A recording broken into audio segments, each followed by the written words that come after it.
चार लोग क्या कहेंगे। आज निर्मला की शादी की सालगिरह थी। घर में काफ़ी मेहमान आते हैं और निर्मला की बेटी पारुल को देखकर निर्मला से पारुल की शादी की बातें करने लगते हैं। वैसे भाभी, जहाँ तक मुझे पता है पारुल की पढ़ाई तो पूरी हो गई है ना? फिर आपने इसकी शादी का क्या सोचा है? शादी वादी करनी भी है या नहीं? अभी कहाँ, ये लास्ट साल है इसका। फिर पारुल कह रही थी कि वो आगे पढ़ना चाहती है, इसलिए मैंने तो अभी उसकी शादी के बारे में कुछ नहीं सोचा।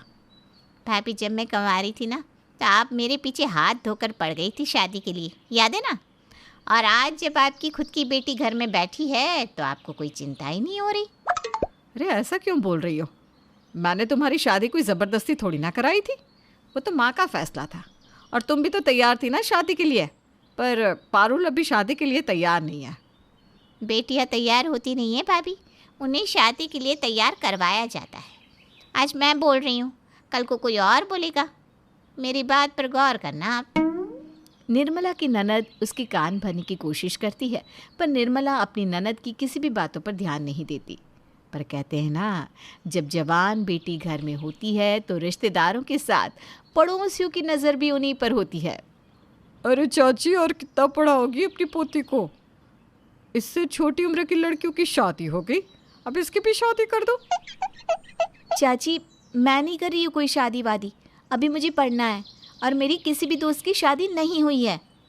अरे हो जाएगी पारुल की भी शादी, अभी वो पढ़ना चाहती है और मेरी पोती अभी इतनी बड़ी नहीं हुई।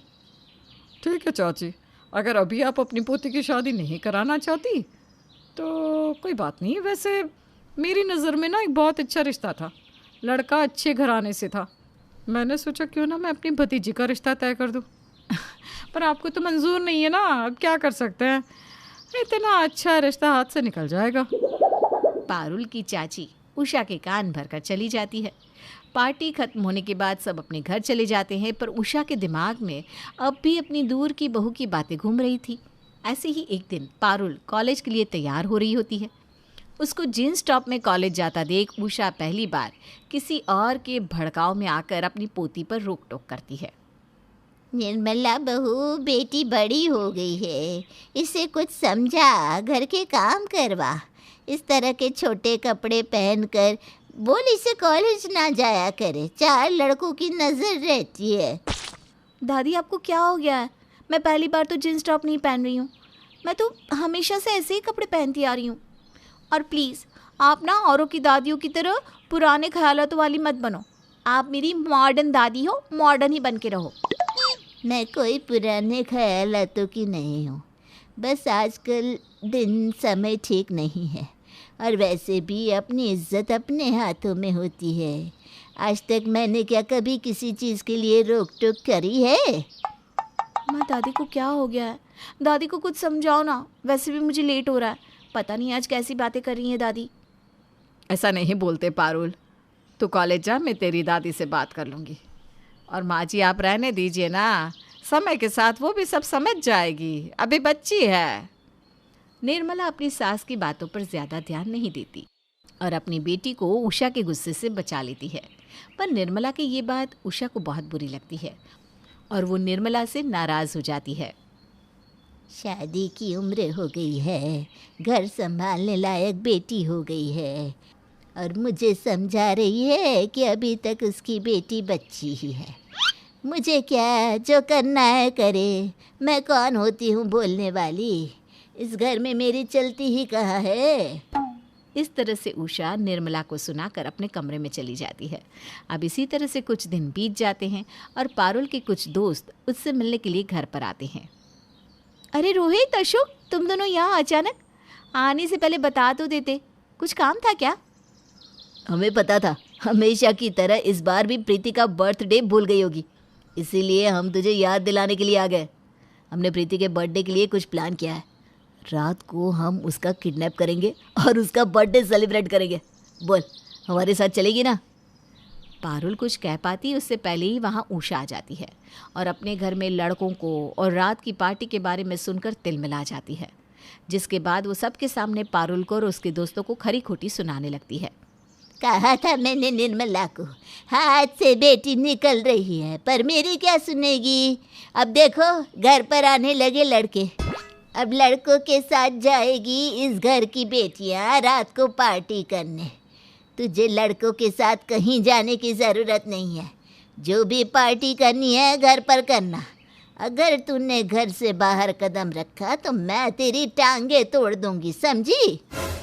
दादी आप कैसी बात कर रही हैं, मेरे दोस्त घर आए हैं। अच्छा तुम लोग जाओ, मैं तुम्हें बाद में बताती हूँ। आज ना मेरी दादी मुझसे थोड़ी सी नाराज़ है और वो तुम पर भी नाराज़ हो रही है। अच्छा ठीक है, हम जा रहे हैं। सॉरी दादी जी, अगर हमारी कोई बात बुरी लगी हो तो, और तू हमें कॉल करके बता देना।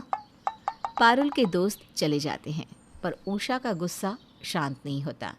पारुल अपनी दादी को काफ़ी समझाने की कोशिश करती है, पर उषा अपनी ज़िद नहीं छोड़ती, जिसके चलते पारुल दोस्तों के साथ पार्टी करने के लिए नहीं जा पाती और वो भी घर में सबसे नाराज़ होकर बैठ जाती है। अब इसी तरह से कुछ दिन बीत जाते हैं और एक दिन निर्मला की पड़ोसन उषा के कान भरने लगती है।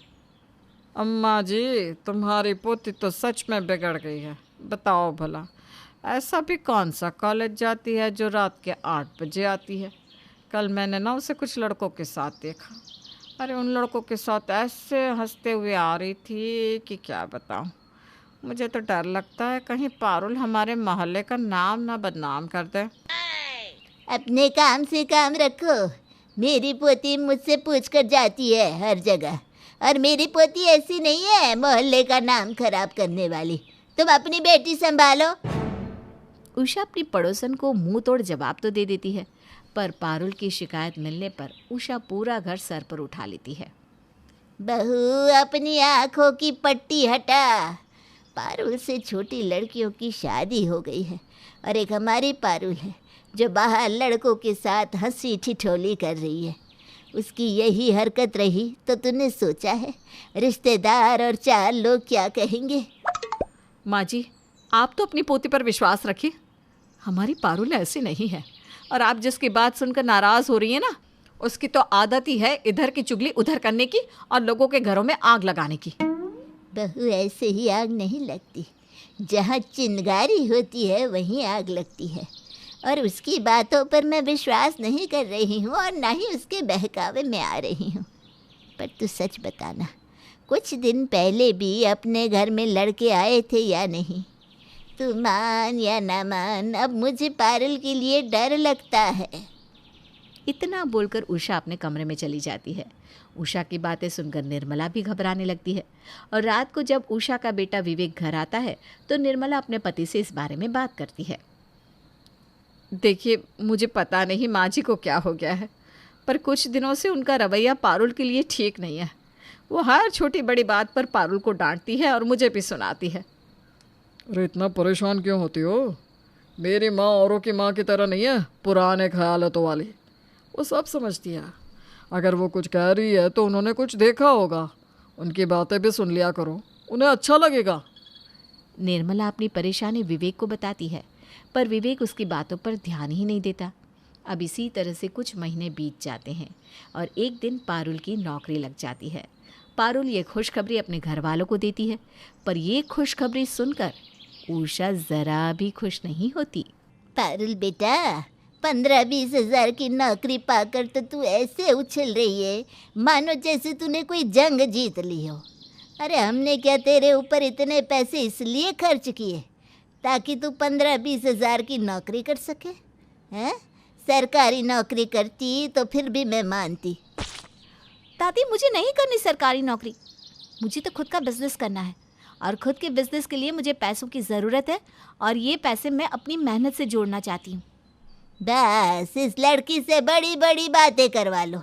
निर्मला बहू, कोई ज़रूरत नहीं है इसे नौकरी पर भेजने की।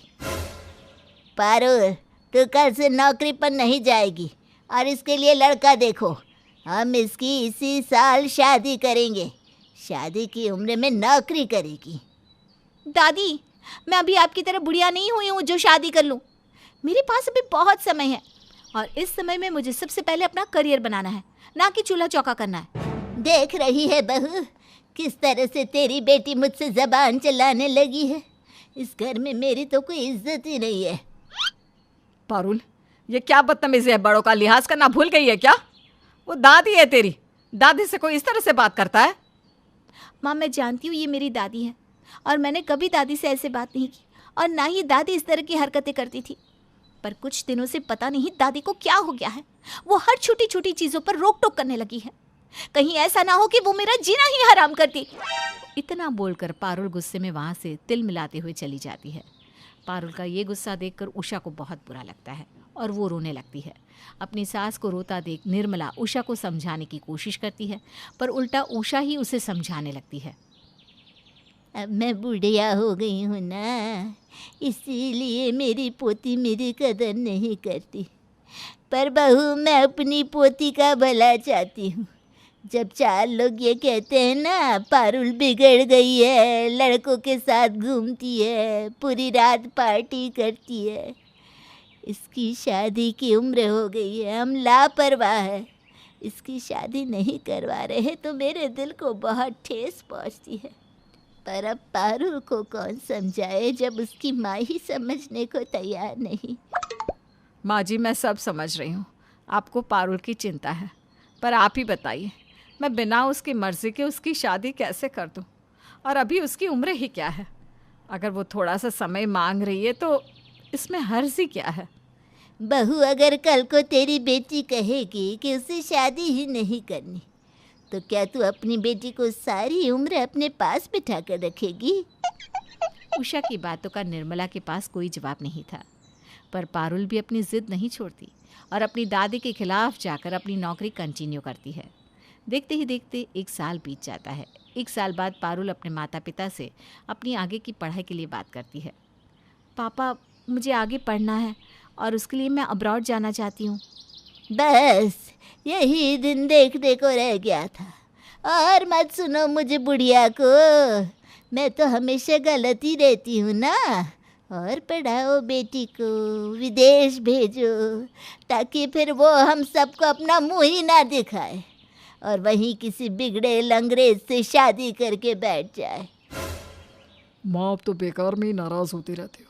अगर पारुल और पढ़ना चाहती है, विदेश जाना चाहती है, तो इसमें खराबी क्या है? हर किसी का सपना होता है। मानती हूँ बेटा, हर किसी का सपना होता है, पर इंसान अपने एक सपने पर टिका रहता है और उसे पूरा करता है। पर तेरी बेटी के सपने तो हर रात बदलते हैं। अभी 1 साल पहले इसे बिजनेस करना था, अब इसे विदेश जाना है। देखा पापा, दादी फिर से शुरू हो गई। पता नहीं दादी को क्या हो गया है, कैसी खड़ूस सी बनती जा रही हैं। माँ, अगर पारुल आगे पढ़ना चाहती है तो पढ़ने दो ना उसे, शादी भी हो जाएगी। कौन सा हमारी बेटी की उम्र निकल गई है अभी? कोई बात नहीं पारुल, तुझे पढ़ाई करनी है कर, भगवान ने चाहा तो तू अब्रॉड भी चली जाएगी। और चढ़ाओ बेटी को सर पर, इस घर में मेरी सुनता ही कौन है? मुझ बुढ़िया के सपने किसी को नजर नहीं आते। अरे अपने जीते जी मैं अपनी पोती की शादी ही तो देखना चाहती हूँ बस। आगे की पढ़ाई की बात सुनकर उषा और भी ज़्यादा नाराज़ हो जाती है, पर उसकी इस नाराज़गी को उसकी खुद की बेटी हवा देती है और अपनी माँ के कान भरती है। क्या माँ, भैया भाभी पारुल को और पढ़ा रहे हैं, विदेश भेजना चाहती हैं? माँ, भैया और भाभी का दिमाग खराब हो गया है। अब तुम्हें ही कुछ करना पड़ेगा। भले ही तुम खाना पीना छोड़ दो, पर तुम्हें इस बार ना अपनी जिद मनवानी होगी और पारुल के हाथ पीले करवाने होंगे, वरना ऐसा ना हो कि विदेश जाकर किसी विदेशी से शादी कर ले और वहीं सेट हो जाए। ये तो हमारी नाक कटवा देगी। तू सही कह रही है बेटा, मेरे घर का जमाई कोई विदेशी हो मैं ज़रा भी बर्दाश्त नहीं कर सकती। हम शुद्ध शाकाहारी और वो विदेशी लोग जो मिलता है खा लेते हैं।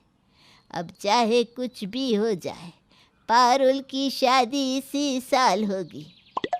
उषा आस पड़ोस के लोगों की और अपने रिश्तेदारों की इतनी बातें सुनने लगती है कि अब वो उन्हीं के हिसाब से चलती और अपनी बेटी के भड़कावे में आकर ठान लेती है कि वो इसी साल पारुल की शादी करवाएगी।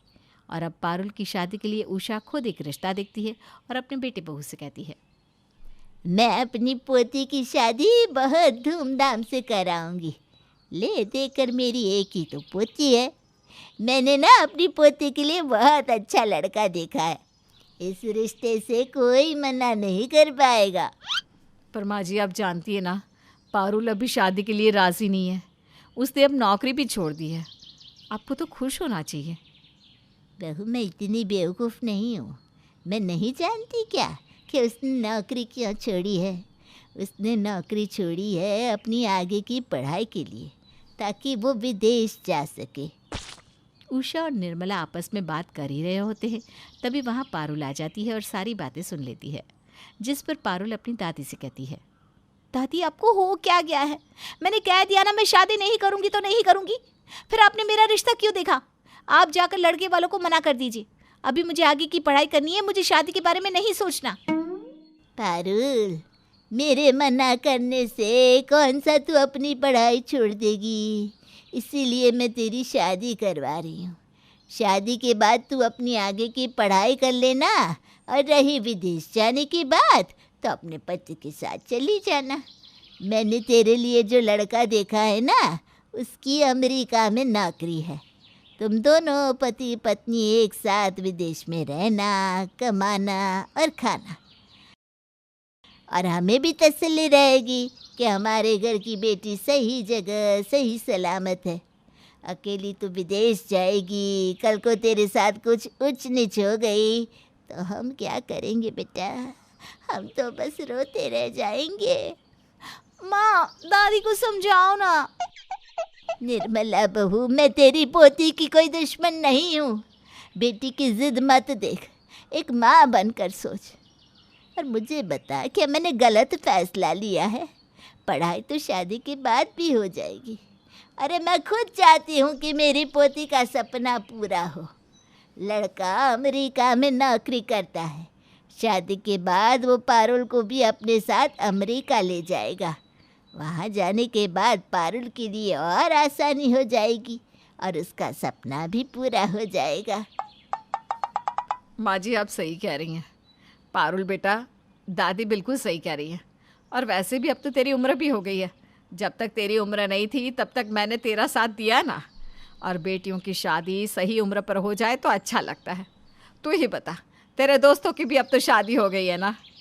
मान भी जा बेटा। उषा निर्मला को भी अपनी बातों में फंसा लेती है। अब निर्मला उषा के साथ मिलकर पारुल को इमोशनली ब्लैकमेल करती है, जिस वजह से पारुल शादी के लिए मना नहीं कर पाती और आखिरकार उषा पारुल की शादी करवा ही देती है।